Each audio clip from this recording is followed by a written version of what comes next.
បាទពិធីបុណ្យចូលឆ្នាំប្រពៃណីចិត្តយើងទៅបានបញ្ចប់បាទថ្មីបាទចឹងដូច្នេះខ្ញុំបាទសូមសួរសុខទុក្ខជម្រាបសួរបងប្អូនអរគ្នាសាច់ថ្មីម្ដងទៀតបាទខ្ញុំបងប្អូនអរគ្នាបាទសុខទុក្ខយ៉ាងណាដែរបាទក្រោយបញ្ចប់ពីពិធីបុណ្យចូលឆ្នាំប្រពៃណីចិត្តយើងដែលប្រពធ្វើរយៈពេល3ថ្ងៃកន្លងផុតទៅនេះដែលមានការជួបជុំបងប្អូនជួបជុំញាតិមិត្តសាស្ត្រចិត្តឆ្ងាយទាំងអស់គ្នាសប្បាយជួបជុំគ្នាបាទមួយឆ្នាំមានតែម្ដងរយៈពេល3ថ្ងៃនេះគិតទៅដូចមួយផ្លេតដូចមិញសោះបាទគិតទៅដូចជាជាងមួយសប្តាហ៍ទៅហើយគិតដល់ថ្ងៃនេះបាទឥឡូវយើងងាកមកខាងនេះវិញសម្រាប់ថ្ងៃនេះក៏ដូចជាមិនខកអីពីសប្តាហ៍ម្ដងទេព្រោះជាចុងសប្តាហ៍ទៀតទៅហើយបាទថ្ងៃនេះខ្ញុំមានទស្សនវិជ្ជាមួយបង្ហាញបងប្អូនទាំងអស់គ្នាបាទដែលបងប្អូនមានដំណងដំណើរកំសាន្តបាទតាមបណ្ដាផ្លូវជាតិលេខ6បាទតែនៅទីនេះគឺមានលក្ខណៈជាសួនផ្កាស្រស់បាទមិនទៅណាឆ្ងាយបាទទេបាទពីផ្លូវជាតិលេខ6គឺជាសួនដែលមានសោភ័ណភាពទេសភាពដ៏ស្រស់ស្អាតបាទអញ្ចឹងសម្រាប់បងប្អូនអរគ្នាដែលអញ្ជើញបាទនៅតាមបណ្ដោយផ្លូវជាតិលេខ6បាទនៅក្នុងទីរំសំទោសបាទនៅក្នុងស្រុកសូននិគមបាទខេត្តសៀមរាបបាទនៅមិនឆ្ងាយប៉ុន្មានទេណាពីទីរំខេត្តសៀមរាបអញ្ចឹងបងប្អូនអាចអញ្ជើញកំសាន្តបាននៅក្នុងស្រុកសូននិគមបាទតែនៅចម្ងាយមិនឆ្ងាយប៉ុន្មានទេបាទពីខ្នោះជាតិយើងប្រហែលជាដី500ម៉ែត្រចុះបានទៅតាមបណ្ដាផ្លូវបាទផ្លូវលំអញ្ចឹងបងប្អូនអាចអញ្ជើញមកកំសាន្តបាននៅគី FF ផ្លូវនឹងទេបាទអញ្ចឹងបងប្អូនអាចអញ្ជើញទស្សនាបានជាមួយនឹងសួនផ្កាស្រស់បាទស្រស់បំពងប្រងបាទទេសភាពស្រស់ស្អាតបាទគឺសួនផ្កានេះគឺដូចជាទៅតែនឹងចាប់ផ្ដើមបើកបាទឲ្យបងប្អូនទស្សនាកំសាន្តនោះទេបាទជាមួយនឹងទេសភាពដ៏លម្អស្រស់ឆើតឆាយបាទចូលទៅគឺថាសប្បាយទីសប្បាយចិត្តតែម្ដងបាទសម្រាប់បងប្អូនដែលចូលចិត្តរកកន្លែងបែប fresh បែបធម្មជាតិដែលមានការកែច្នៃបន្ថែមបែបនេះគឺល្អពិសេសហើយបាទក៏ដូចជាមិនទាន់មានឯណាទេបាទនៅក្នុងខេត្តសៀមរាបគឺមានមួយកន្លែងដែរសម្រាប់បងប្អូនដែលមានដំណងមកកំសាន្តដូចជារកកន្លែងបែបនេះកែច្នៃបែបលក្ខណៈជាតិធម្មជាតិរុក្ខជាតិបែបធម្មជាតិផ្កាស្រស់បែបនេះបងប្អូនអាចអញ្ជើញបានបាទទីតាំងដែលបានជម្រាបជូនបងប្អូនអរគ្នាគឺនៅក្នុងស្រុកសូននិគមបាទនៅគៀកនឹងនៅក្នុងភូមិខ្ចាស់បាទស្រុកសូននិគមបាទអញ្ចឹងបងប្អូនអាចអញ្ជើញមកទស្សនាកំសាន្តបានចាប់បើកពីក្នុងរយៈពេលមួយសប្តាហ៍ពីថ្ងៃច័ន្ទដល់ថ្ងៃអាទិត្យបាទគឺបងប្អូនអាចអញ្ជើញទស្សនាបានដោយសេរីបាទជាមួយនឹងមានការលក់សម្បត្តិផងដែរបាទអញ្ចឹងបងប្អូនអរគ្នាអាចកំសាន្តបានទីតាំងធំទូលាយបាទមានការរចនាបន្ថែមបាទទីនេះគឺគិតទៅតទៅនឹងទំហំផ្ទៃដីគឺធំមែនទែនបាទនេះគឺសម្រាប់ទស្សនវិជ្ជាទាំងអស់នេះខ្ញុំផ្ដិតបានតែជ្រុងច្បិចតែប៉ុណ្ណោះទេព្រោះវាធំពេកអញ្ចឹងនៅទីនេះសម្រាប់បងប្អូនដែលដំណើរកំសាន្តបាទចង់ជិះជារថយន្តអគ្គិសនីក៏បានដែរបាទគឺក៏ដូចជាម៉ូតូអគុយបាទសំទោសបាទអាចមានបាទជាមួយនឹងទេសភាពសោភ័ណភាពគឺខ្ញុំឲ្យ10លើ10ហើយបាទ rate 10លើ10គឺល្អហើយស្អាតមែនទែនបាទអញ្ចឹងទស្សនវិជ្ជាទាំងអស់នេះគឺដូចបានជម្រាបចែកជូនបងប្អូនថាវាពិតជាស្រស់ស្អាតនិងស្រស់បំព្រងមែនទែនសម្រាប់បងប្អូនដែលចូលចិត្តដំណើរកំសាន្តបែប relax អារម្មណ៍សប្បាយបែបធម្មជាតិស្រស់ស្រាយស្រស់បំព្រងជាមួយនឹងក្លិនពីដល់ក្រអូបបាទផ្កាចម្រុះពណ៌បាទមានការដេគ័របន្ថែមទៀតបែបស៊ីវិល័យមើលទៅស្អាតបាទធម្មជាតិបែបស្អាតទាន់សម័យបាទអញ្ចឹងជាមួយនឹងការដេគ័របន្ថែមបែបនេះគឺថាល្អហើយពិសេសមែនទែនបាទសម្រាប់សួនមួយនេះបាទគឺថាល្អពិសេសហើយក៏ជាកន្លែងមួយដែលបងប្អូនប្រជា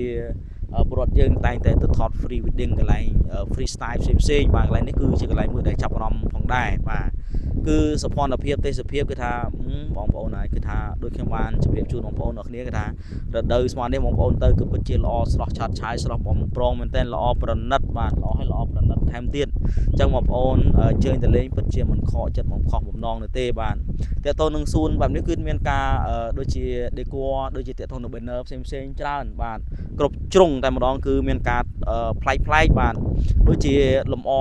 ដូចពីពណ៌បាទពីពណ៌ក្នុងសួនបាទដូចជាមានការបង្ហាញពីផ្ទះបែបអឺរ៉ុបអញ្ចឹងទៅបាទគឺមានការដូចជម្រាបជូនបងប្អូនអរគ្នាគឺថាបែប banner ប្លែកបាទបែប KT អញ្ចឹងទៅ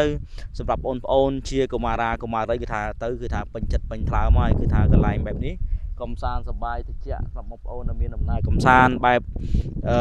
ចង់សម្រាប់លេងមានជាកញ្ចុះអីចឹងទៅបាទសម្រាប់កន្លែងថតបែប free style គឺមិនខ្វះទេបងប្អូនបាទអញ្ចឹងដែលមកកំសាន្តនៅកន្លែងនេះត្រៀមតែថ្មកាមេរ៉ាសាកពេញទៅបាទគឺមិនខកចិត្តមិនខកជើងទេបាទគឺថាលុយឲ្យអែមែនតែចង់រៀនខមមិនបងប្អូនថាបើចង់មកទស្សនាមករៀងព្រឹកតិចមកព្រោះសម្រាប់ខែរដូវប្រាំនេះគឺរៀងក្តៅបន្តិចបាទអាកាសធាតុប៉ុន្តែអ្វីដែលផ្ទុយមកវិញគឺនៅលើក្នុងសួននេះគេធ្វើជាកូនភ្នំមួយនៅក្នុងនោះមានបែបកាហ្វេផាកមួយបាទគឺតិចចិត្តអារម្មណ៍ហើយដែលសំខាន់គឺកន្លែងនេះគឺបងប្អូនយល់ទៅប្រហែលជាធ្លាប់បានសង្កេតឃើញថាបងប្អូនធ្លាប់តែផ្សព្វផ្សាយក្នុងបណ្ដាញសង្គមផ្សេងគឺកន្លែងកាហ្វេផាកលើកូនភ្នំនេះគឺតំបន់នេះគឺពិសេសដល់ថាធ្លាប់តែបងប្អូនកំពុងតែទទួលទានអាហារកាហ្វេអញ្ចឹងទៅមានយន្តហោះកាត់ពីលើដបូលណាគឺលយឲ្យ fresh មែនតើបងប្អូនធ្លាប់តែសប្បាយមួយបែបមួយដែរបាទគឺខុសចំដល់លើកូនភ្នំហ្នឹងគឺថាបែបនេះគឺល្អឲ្យ fresh មែនតើបាទចឹងតើតោះនឹងបងប្អូនដែលមានដំណងបាទដំណើរកំសាន្តមកទីនេះគឺថាល្អហើយពិសេសមែនតើបាទសម្រាប់ទីតាំងកន្លែងមួយនេះគឺថាវិសេសវិសាលណាបាទសម្រាប់ដូចបានជម្រាបជូនបងប្អូនទេសនាកំពុងតែទេសនានឹងស្រាប់ជាទូទៅឥឡូវនេះឃើញថាបងដែលជាម្ចាស់នៅទីនេះថៅកែនេះទីកំពុងតែរៀបចំបន្ថែមទៀតបាទខ្ញុំកំពុងមកនេះគឺមិនទាន់ហើយ 100% ទេប៉ុន្តែមើលទៅគឺថាវាស្អាតមែនតើបាទដូចខ្ញុំបានជម្រាបថាបើឲ្យបន្ទុករ៉េតគឺ10 លើ 10ហើយគឺល្អវិសេសវិសាលមែនតើបាទអញ្ចឹងដូចបាននិយាយអញ្ចឹងគឺថាបើសិនជាបងប្អូនកុមារាគឺថាពេញចិត្តណាបាទប៉ុន្តែសូមបញ្ជាក់បងប្អូនសារថ្មីម្ដងទៀតប៉ុន្តែបើសិនជាមកកំសាន្តខែនេះបាទរៀងក្តៅបន្តិចអាចកំសាន្តបានមកពីពេលព្រឹកអញ្ចឹងទៅម៉ោង 7 8 9អីទៅវាអត់សូវអីទេបងប្អូនចំមកចំក្រាតថ្ងៃត្រង់គឺថាអូខ្លោចសាច់ហើយបាទប៉ុន្តែផ្ទុយទៅវិញដូចបានជម្រាបបងប្អូនទាំងអស់គ្នាថាអាចបើសិនមានកន្លែងមួយដែលបានជម្រាបថាលើកូនភ្នំនេះគឺមានលក្ខណៈជាកាហ្វេផាកបាទជម្រាបបងប្អូនសារថ្មីម្ដងទៀតគឺយើងអាចទៅទទួលទានបាទបែប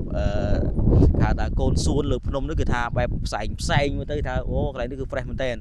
បាទគឺដូចជាកន្លែងសម្រាកមួយដែរក្រោយពីយើងដើរទេសនានៅជុំវិញបរិវេណនៃសួនទាំងអស់នេះគឺយើងអាចទៅទទួលទានកាហ្វេដូចជាសង្វិចអីចឹងទៅបាទមានច្រើនផងដែរនៅទីនោះបាទជាមួយនឹងតម្លៃថ្លៃថ្នូរដូចជាមិនថ្លៃអីពេកទេបាទតម្លៃសមរម្យបាទដូចខាងក្រៅមិនថ្លៃទេណាបាទហើយជាមួយនឹងទិដ្ឋភាពទាំងអស់នេះបានជម្រាបជូនបងប្អូននោះថាវាធំពេកខ្ញុំប្រឌិតទឹកអត់អស់ទេណាមិនបាន 40% នៃតំបន់នឹងទេនេះជាគុណភ្នំដែលបានជម្រាបជូនបងប្អូនអរគ្នានេះជាដើរឡើងទៅបាទគឺយើងឡើងទៅទីនេះគឺយើងមានដូចជាបានជម្រាបជូនបងប្អូនមានជាកាហ្វេអីចឹងទៅមានច្រើនបាទលើគុណភ្នំនេះបាទហើយយើងក៏ប្រឌិតរូបភាពពីលើគុណភ្នំមិនខ្ពស់អីពេកទេគុណភ្នំខ្ពស់ហើយជា10 20 ម៉ែត្រមិនខ្ពស់ទេជាកូនភ្នំបាទចេះតែយើងមើលទិដ្ឋភាពពីលើមកឃើញគ្រប់ជ្រុងគឺថា